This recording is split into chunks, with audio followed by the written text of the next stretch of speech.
final original part is this 2090a controller and this Rodime hard drive. I looked it up on the internet, the model number. It's a 46 megabyte ST506 MFM hard drive.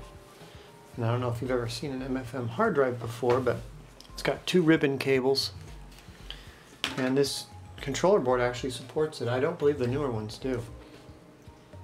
So it just plugs in here and here. And you know, this is what this Amiga came with, and we're going to give it a shot. So let's check it out. This bracket here on the hard drive is not going to let it sit. I mean, on the controller card isn't going to let it sit level. So we're going to have to pull the bracket off. I'm not ready to put it in the Amiga yet. Certainly not if it doesn't work. I have a SCSI2SD drive on the way, which I eventually will be using with this, but I'm just extremely curious to see if this MFM hard drive will work. I mean, if you know anything about MFM hard drives, they pretty much predate IDE hard drives. And most people have never seen one or touched one, or even heard of one, I think, in some cases. Okay, so this is the exact slot that it was in.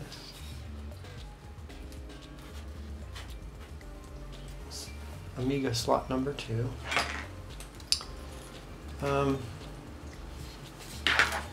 Let's see.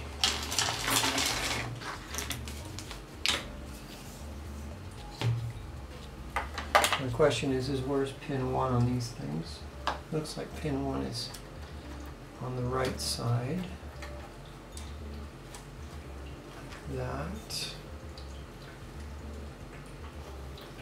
And there's a marking on the board, 1, and obviously the red stripe indicates the pin 1 side of the ribbon cable. So here we go.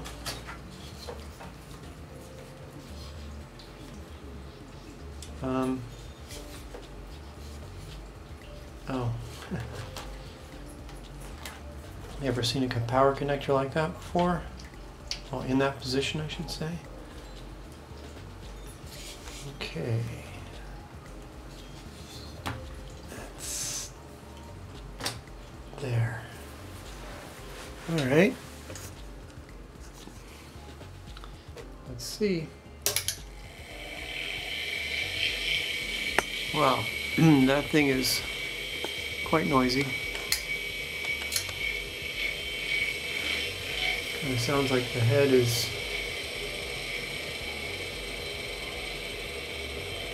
I think it might have given up. The computer is just continuously rebooting. Well, it was. Yeah. I don't have access. I mean, it's not even accessing the floppy drive. So,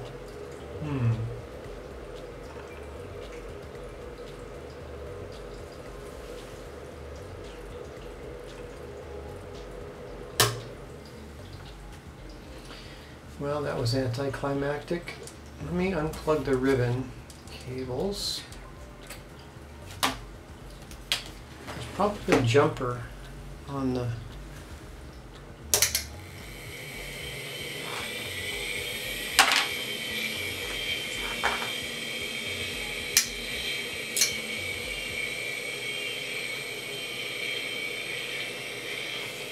okay, the computer's still doing the same thing. Oh, I got a guru.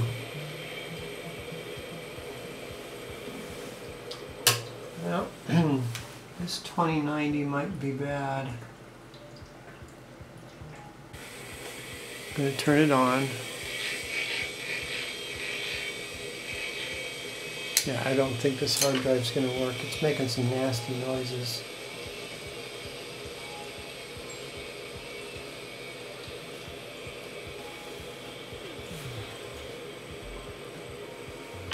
The computer seems to be waiting for it to boot up, so I guess this hard drive's toast. I'll wait for the SCSI2SD to come in and we'll test the card with that.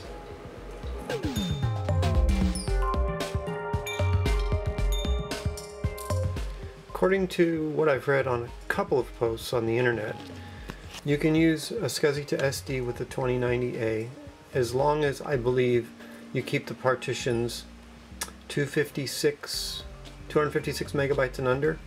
I also ordered the ribbon cable that I'm going to need to plug it into the card. I don't have a bunch of those laying around. The SCSI, I forget how many pins it is, 40 pin or whatever. No, it's more than that. And also the adapter.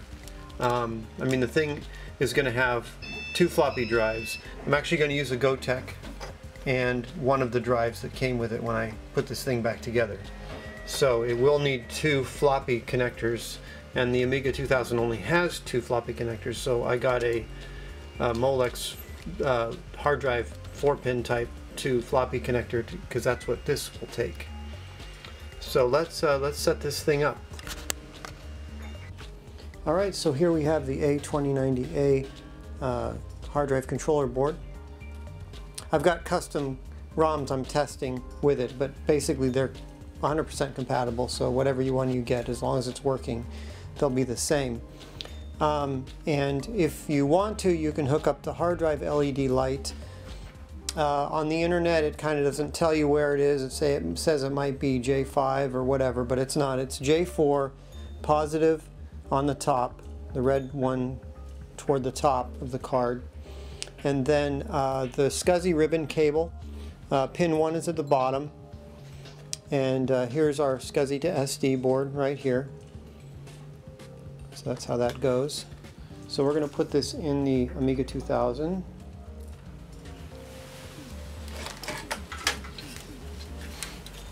Gently. And load it into the first slot. Rock it in. Okay. There we go. And just make sure that we're not shorted anywhere.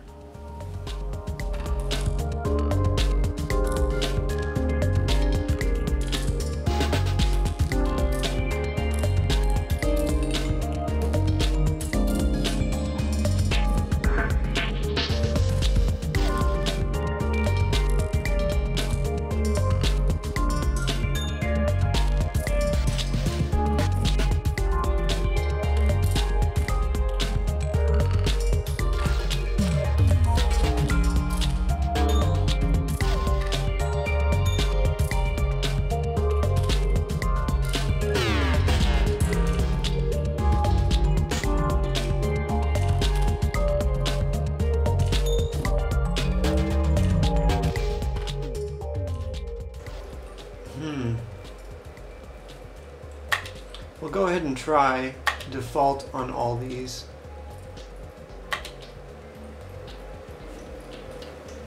Don't know if it's going to work. Great.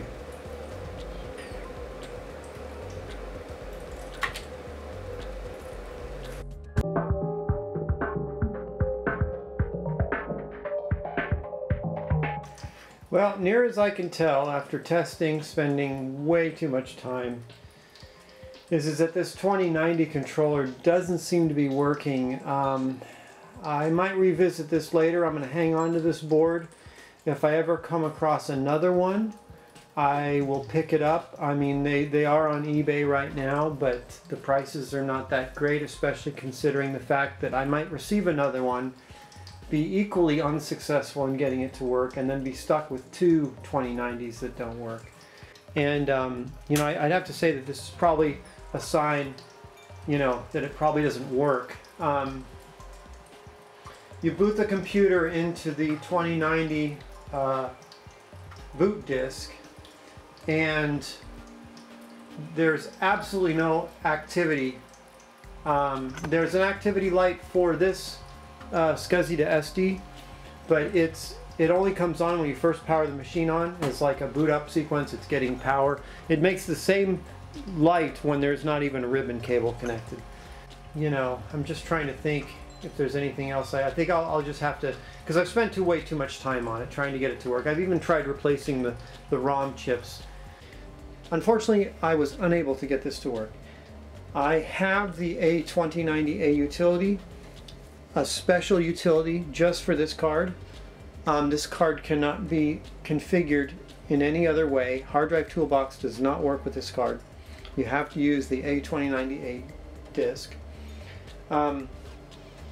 So I could not get this card to go through its prep utility.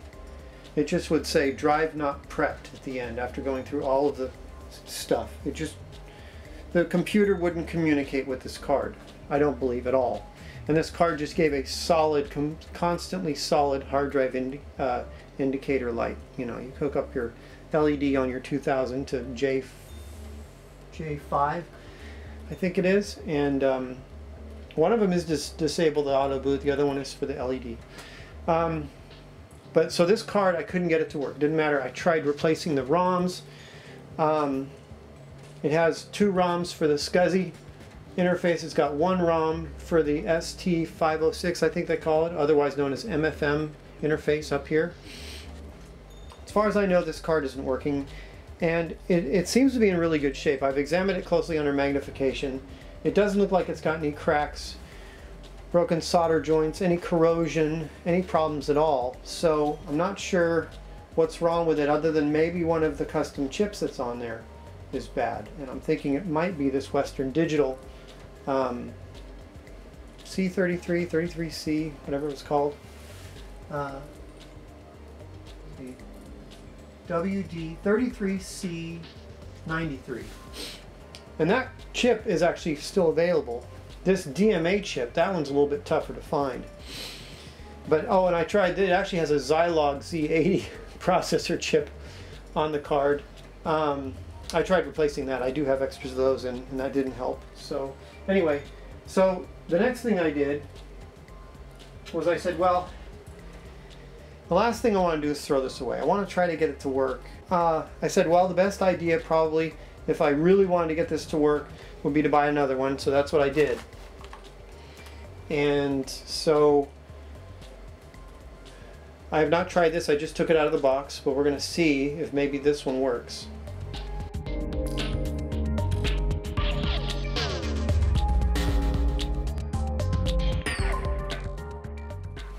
Here we have the original non-functioning A2090a and the replacement one I got, which actually does work. And that's great because I can use this board to diagnose what's wrong with this. And that's what I did.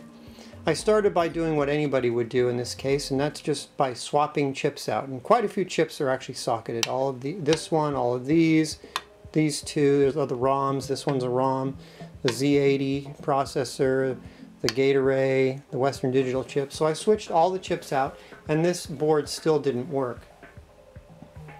One thing I did notice when I tested it though is that now the LED for the hard drive doesn't stay solid, it goes out. But for sure this board still didn't work.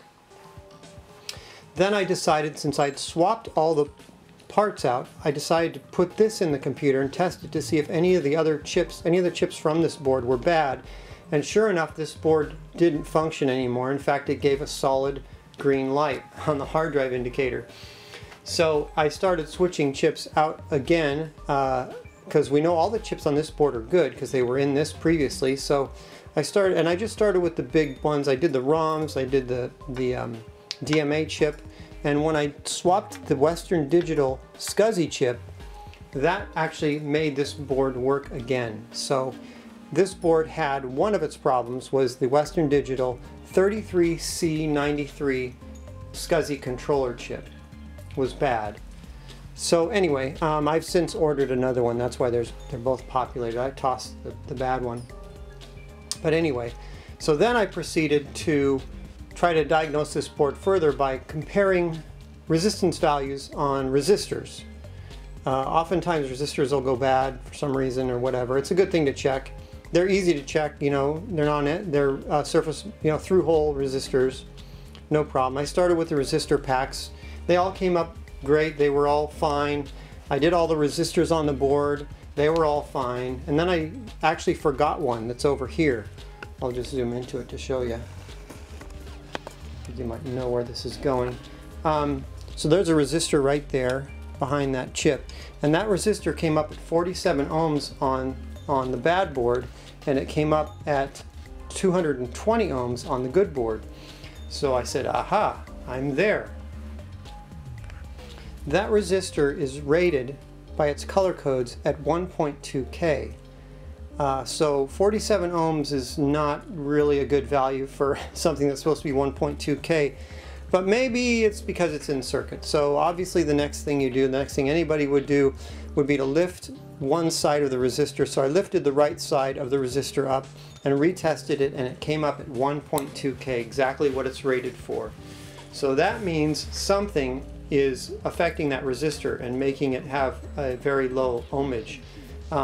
And we at least need to try to get that resistor up to 220 to match the board that's working. So I needed to find out what the purpose of that resistor is. I noticed that it was within a bunch of logic chips, so it might be a pull-up resistor. So the first thing I tried to do is test it against VCC, which is pin 6. It's like the third one up here. And sure enough, the left side of this is on the VCC rail. And so that means that this is a pull-up resistor. So there's something on the right pad that is almost dead shorted to VCC, and that's not going to be correct. So I traced the right pad, and it just went into this chip that's right under it. Zoom in there again. This is a 74LS74 logic chip.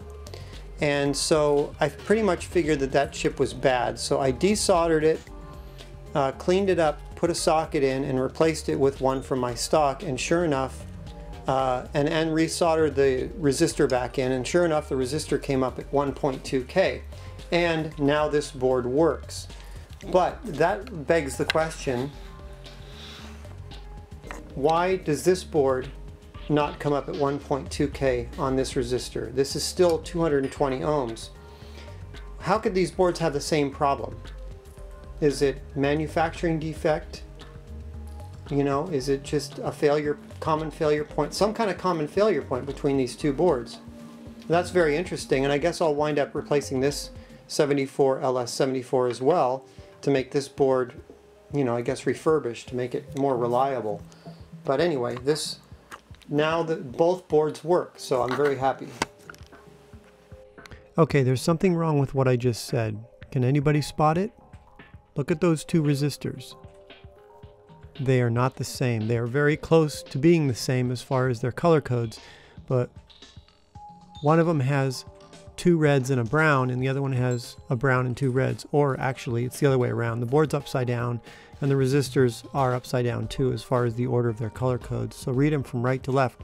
The top one from board A is indeed a 1.2K, and the one from the bottom board, 220 ohm. So there is no problem with the 74LS74 on the second board.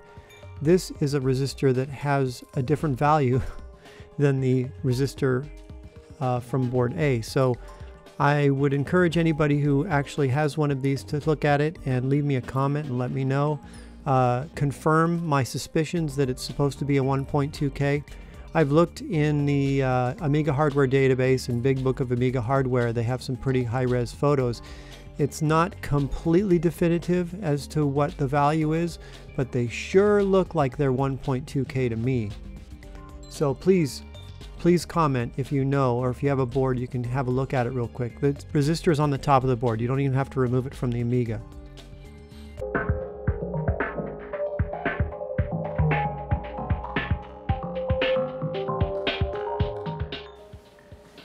So we have a blank SD card in there. It's like formatted with FAT32. It's ready for a Windows software, but that's not going to work for us on the Amiga. So as far as the Amiga is concerned, it's a blank disk.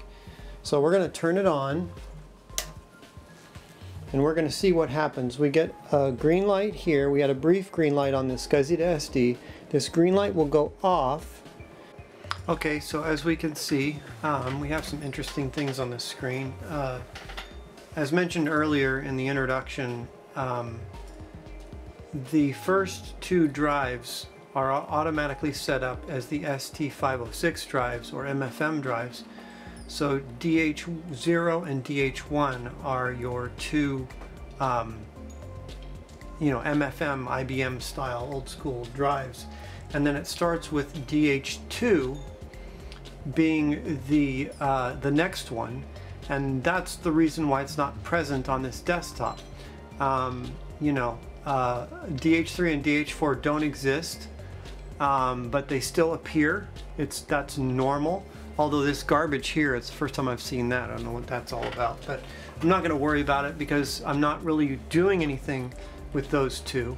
I just have one partition built on, or one, I should say, hard drive configured on the SCSI2SD, a 120 megabyte hard drive set up in SCSI2SD, and that's it. There aren't any other drives in there. So that, you know, you look at this and you're kind of like, what is that?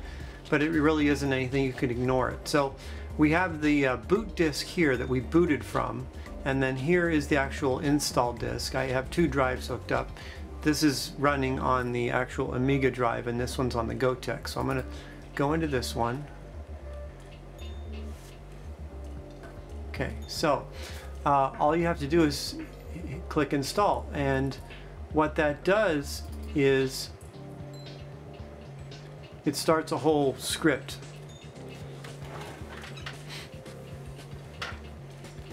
It copies a lot of items into the RAM disk for the purposes of this. So you can see how much memory we're using here.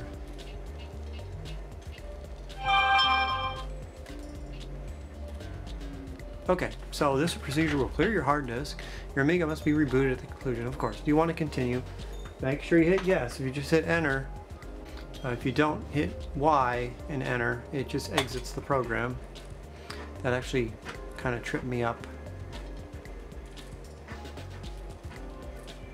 So it's checking the mount list on the DF0, and the DF0 has some default mount lists in it, which is why DH3 and DH4 showed up, I believe. They're actually mounted in the mount list, but they got question marks on them because they don't exactly exist. So,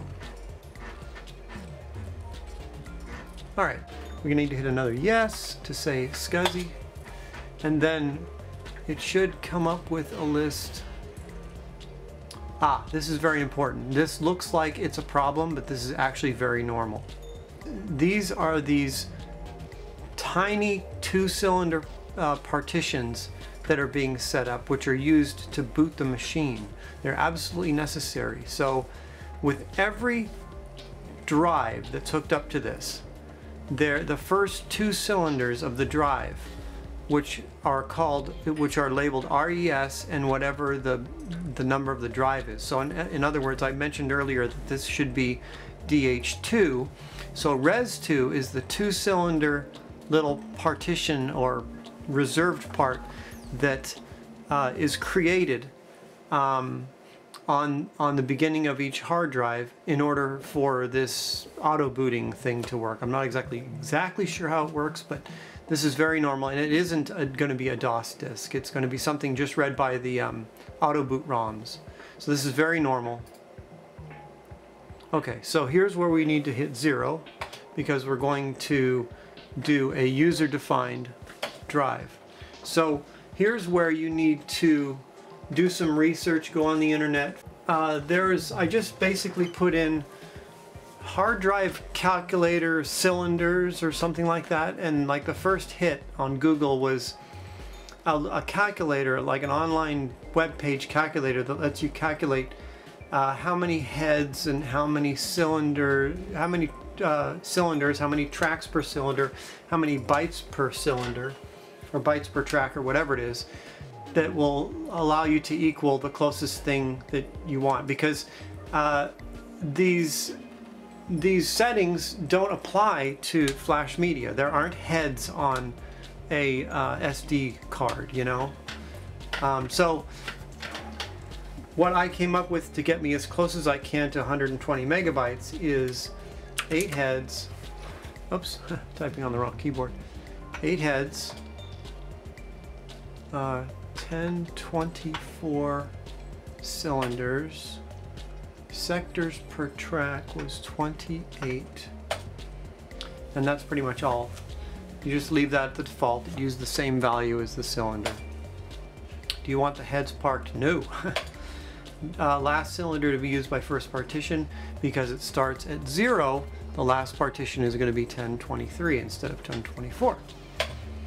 The number of Amiga DOS sector buffer. Oh, you know what? Actually, the reason why it says 2, because 0 and 1 are those two cylinders used by the res partition. So actually, this is going to cause the first partition to be a little smaller. Number of Amiga, you just leave that at the default. Would you like to mark any blocks that no? Nope. Okay, so copying will destroy blah blah blah. Alright, so we're gonna hit yes.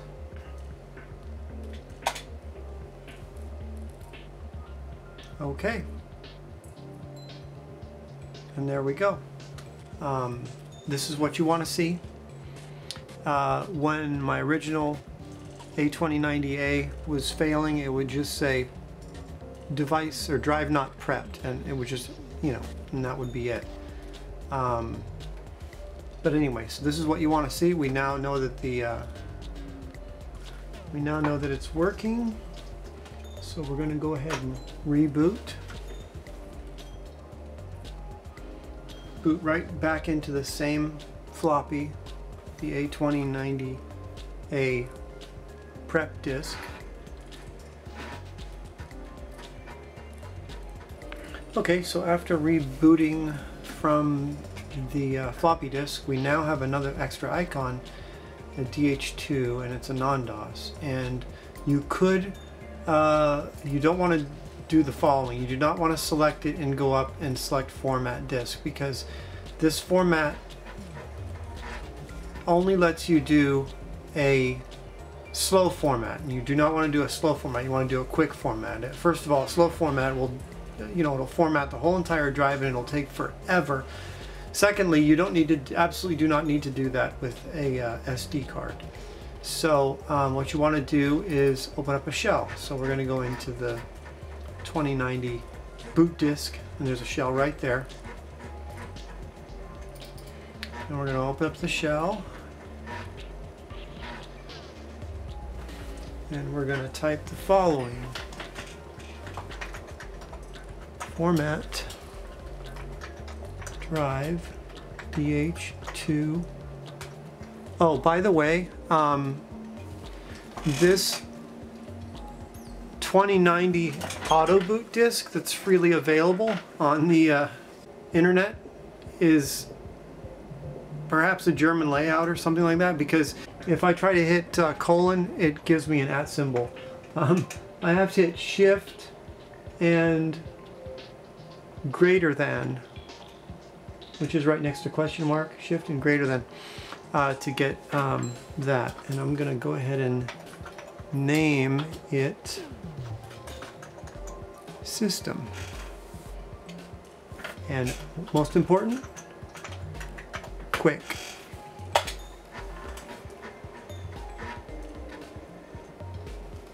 Okay, just going to hit enter. Okay, there you go. Now we have a disk.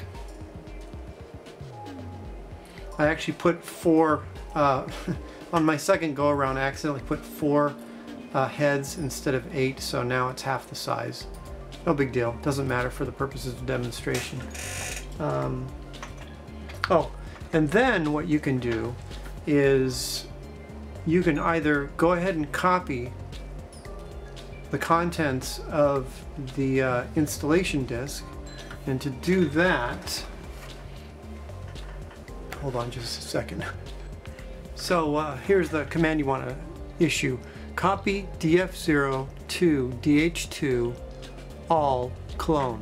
That means it'll create all the folders and everything duplicated, all the directories. However, I'm going to stop here and I'm going to attempt to use the Workbench 2.1 installation disk to proceed. Let's see. Okay, Let me just reboot. So that's the only disk that's in the drive now.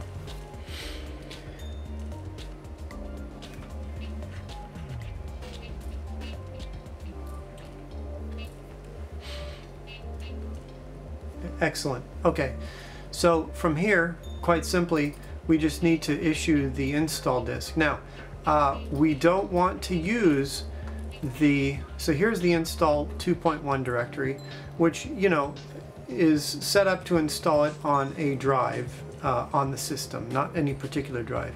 The hard drive setup also has an actual hard drive install. However, this is designed for the A2091. In fact, when you start the program, it gives you a list of the ones that it's designed for. And I haven't attempted to use it, but I assume it's not going to work because it doesn't have a rigid disk block, or, you know, this is what we're dealing with, something that has non-standard auto boot ROMs. Oh, and by the way, if you use this method here, it works just fine. In fact, when we load it up,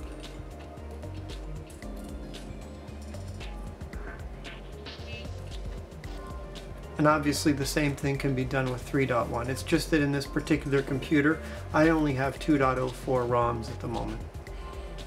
So I'm stuck with using 2.1 Workbench. Okay, I always click Expert, but it doesn't make that much of a difference. Well, it doesn't, it lets me, so I don't have to install all the printers and all that. Okay, so we're gonna do it for real, and we don't need a log file. Okay. Okay, so it already knows that I'm trying to do the hard drive. And then here it goes. Update installed in the system : drawer, meaning the colon means is that it's a drive. So it knows it's there, it saw it, and it's identified it. So now I can just go ahead and proceed, and it will install. Yeah, we don't need to keep any of those files on there.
Aha. If you're using a 2090 hard disk controller and are booting from a floppy, you should install the file from the, okay, so, but we aren't. We're going to be booting from the actual A2090. Okay, installation complete. Remove the disk. Yeah, okay.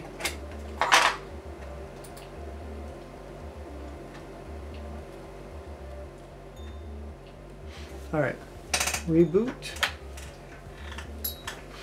No floppies are in the drives.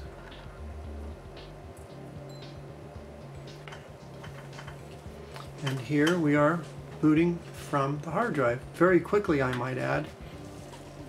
Quicker than Workbench 1.3 when I had it loaded in there. So there we go. Now let me show you the dim LED. Let's see. Focus in there. And let me show you. See, I don't even think you can see that. It's so dim. You can barely see it if you're looking right at it. Let's try this again. Yeah, you can see that. That's as so you know, I mean, it is what it is. Both 2090 cards are doing the same thing as far as having a very dim LED. You have an alternative though. You know, SCSI hard drives, the older ones, usually had an activity LED on them.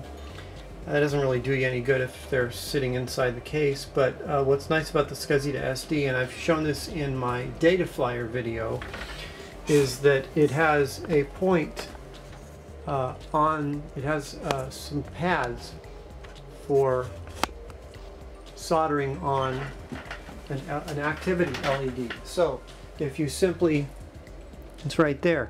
So if you simply solder some jumper pins on there, you can take the cable from the Amiga and put it in there.